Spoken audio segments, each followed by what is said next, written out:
Flamingo festival కు వెళ్ళిపోయామండి.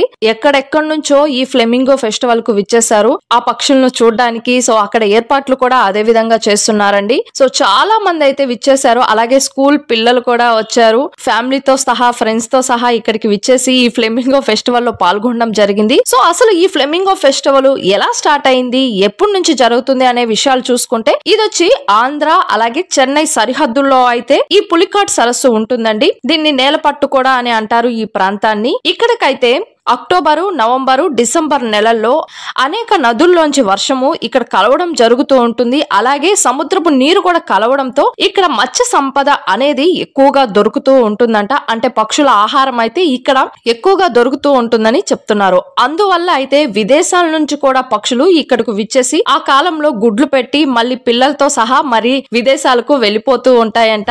మొదటగా అయితే ఈ విదేశీ పక్షులు పులికాట్ సరస్సుకు నీరు వచ్చిందా